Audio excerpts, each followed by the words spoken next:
امونه ستړي مشي تر اوسه پورې د نوخار دریای کابل ته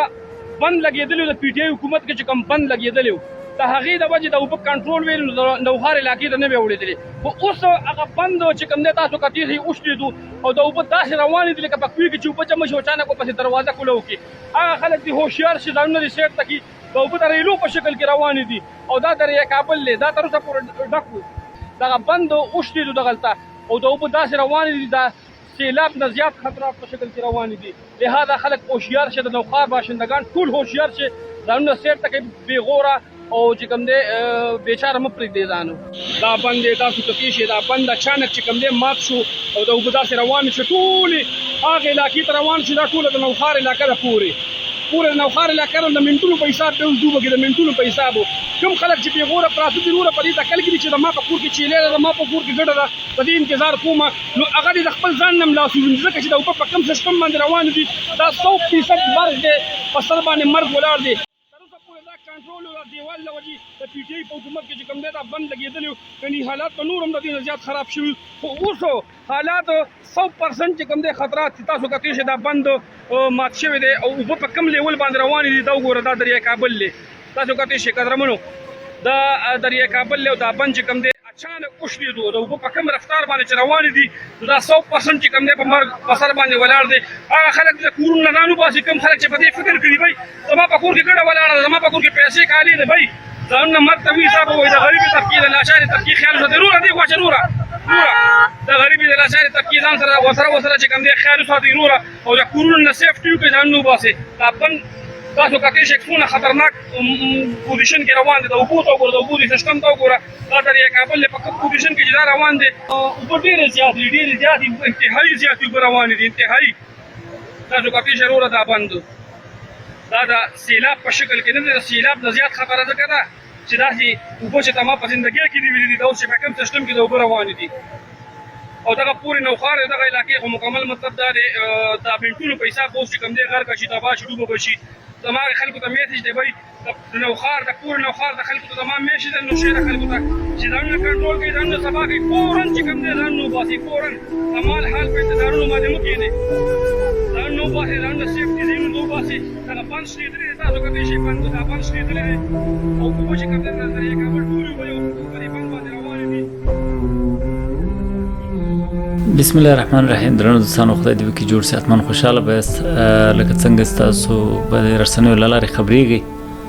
په افغانستان او پاکستان او په دې سیمه کې د سیلابونو د طبیعي آفتونو یو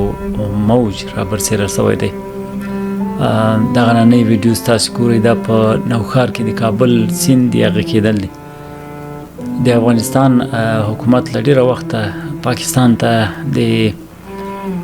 دې سیمې د ټولو ولسونو البته یوازې د افغانستان د ولسونو نه بلکې د سیمې د ټولو ولسونو د ښېرازۍ لپاره د عذرو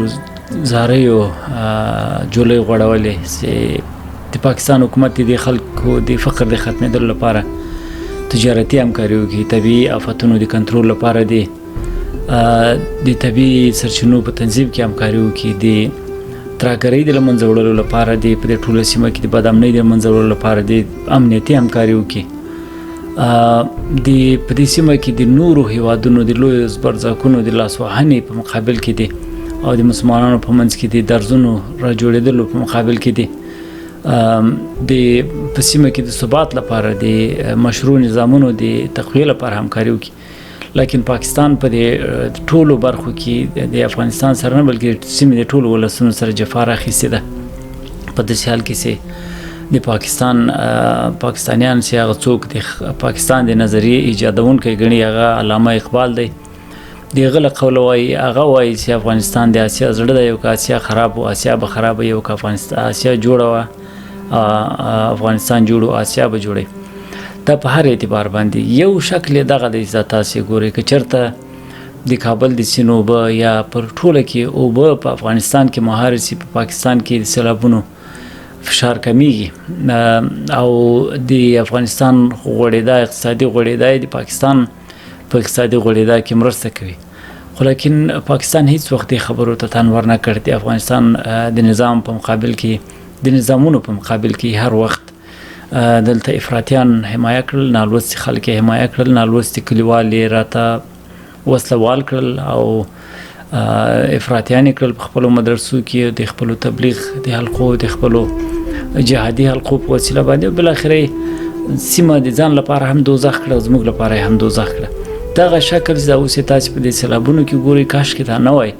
کې دا یو هغه مسله ده چې د پاکستان له نه همکاري راپېښه ده او د افغانستان د کلونو زاریو وروسته چې په افغانستان پاکستان ته په هره برخه کې د همکارۍ لاس ور اوږد کړی دی او دوی زموږ لاس را مات کړی دی